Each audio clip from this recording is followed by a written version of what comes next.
ప్రభువునందు ప్రియులరా, బాగున్నారా? ప్రభు అయిన యేసుక్రీస్తు నామంలో మీకు వందనములు, శుభములు తెలియజేస్తూ ఉన్నాను. ప్రతి దినము మీ కొరకు ప్రార్థిస్తున్నాను. మీరును మా కొరకు, మా పరిచర్యల కొరకు తప్పక ప్రార్థన చేయగలరు. దేవుడు మిమ్మును, మీ కుటుంబములను దీవించి ఆశీర్వదించునుగాక. ప్రియ సోదరి సోదరులారా, ఈరోజు మన పాఠము యోహాను రాసిన మొదటి పత్రిక 3వ అధ్యాయం. ఈ అధ్యాయంలోని ప్రాముఖ్యమైన సంగతులను గూర్చి విందాం. ఈ అధ్యాయంలో దేవుడు ప్రేమగలవాడు గనక ఆయన పిల్లలు కూడా ప్రేమగలవారిగా ఉండాలి. దేవుడు తన ఉచిత కృపా ప్రేమలను బట్టి మనలను ఆయన పిల్లలుగా ఉండుటకు పిలుస్తూ ఉన్నాడు.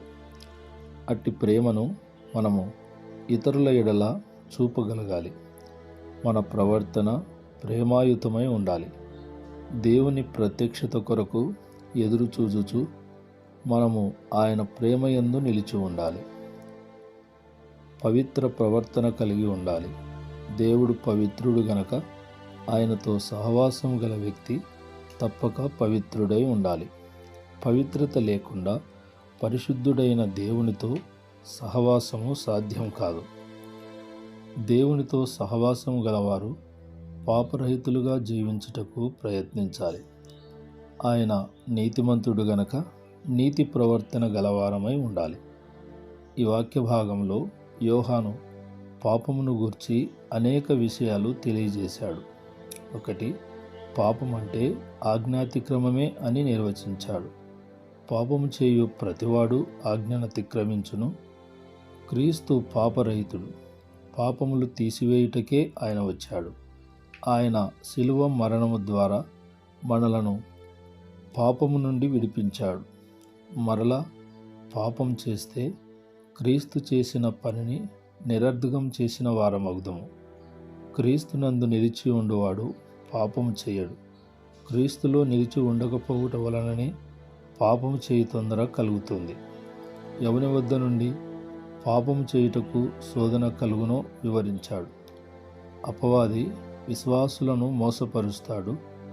జాగ్రత్త వహించాలి. క్రీస్తు నీతిమంతుడు గనక నీతిని జరిగించువాడు పాపం చేయడు. అపవాది శోధించి నీతిని జరిగించనీయక అపవిత్రత వైపు శోధిస్తాడు కనుక జాగ్రత్త వహించాలి. అపవాది స్వభావమే పాపం కనుక పాపం చేయు ప్రతివాడు అపవాదికి దాసుడవుతాడు. అపవాది క్రియలను నశింపచేయుటకే క్రీస్తు ఈ లోకమునకు వచ్చాడు. పాపం ఎలా జయించబడిందో వివరించాడు. దేవుని మూలముగా పుట్టిన వానిలో ఆయన బీజము నిలుచును, అనగా ఆత్మ మూలముగా తిరిగి జన్మించిన వారు దేవుని మూలముగా పుట్టినవారు. దేవుని మూలముగా దేవుని వాక్యముల మూలమున పుట్టినవారు, వారిలో దేవుని బీజము ఉంటుంది కనుక వారు పాపము చేయజాలరు.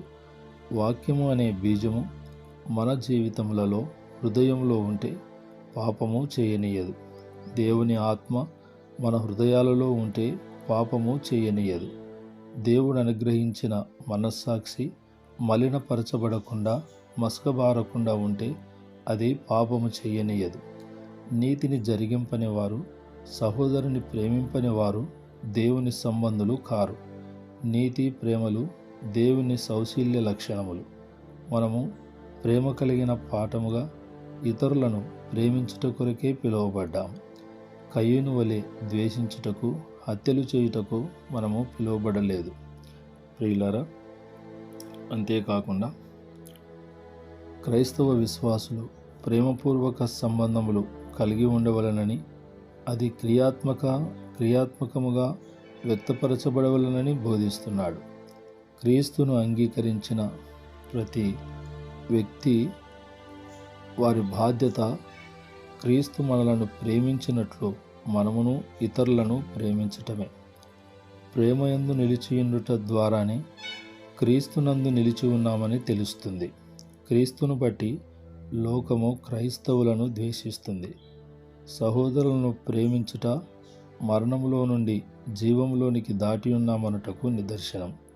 ఎందుకనగా ద్వేషము హత్యలకు దారితీస్తుంది. దానివలన పాపం పెరుగుతుంది, తద్వారా మరణం విధించబడుతుంది. కానీ ప్రేమ పాపం చేయదు, కీడు చేయనియదు.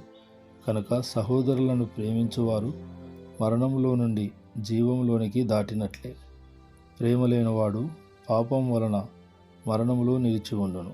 సహోదరులను ద్వేషించువారు నరహంతకులు, వారి యందు నిత్యజీవం ఉండదు. సహోదరుని ద్వేషించుటే నరహత్య అవుతుందని క్రీస్తు తెలియచేశాడు. ప్రియులారా, యేసుక్రీస్తు ప్రభువు పాపుల కొరకు ప్రాణం పెట్టుటలో ఆయన ఎంత ప్రేమ గలవాడో రుజువైంది. అట్టి ప్రేమను మనం ఇతరుల ఎడల కలిగి ఉండాలి. సహోదరుడు లేమితో బాధపడుతూ ఉంటే అతనికి సహాయపడిన వాడు దేవుని ప్రేమలో నిలిచి ఉండలేడు. దేవుని ప్రేమ మనలో నిలిచి ఉండదన్నటకు రుజువు మన క్రియలలో కనపడవలను. మాటలతో కాక క్రియలతోనూ సత్యముతోనూ ప్రేమింతము. దేవుడు హృదయములను పరిశోధించువాడు గనక మనము ప్రేమగలవారమా లేనివారమా దేవునికి తెలియను. దేవుని ఎడల ధైర్యంగా ఉండాలంటే ప్రేమగలవారమై ఉండాలి. ప్రియ సోదరులారా, దేవుని ఆజ్ఞలు గైకొను వారికి ఏమి అడిగినను ఆయన అనుగ్రహించును. దేవుడు మనకిచ్చిన ఆజ్ఞ యేసుక్రీస్తునందు విశ్వాసముంచి ఆయన ఆజ్ఞలను బట్టి ఒకరినొకరు ప్రేమించుటయే. ఆయన ఆజ్ఞలను గైకొను వారే ఆయన యందు నిలిచి ఉందురు, మరియు ఆయన మన యందు నిలిచి ఉండును.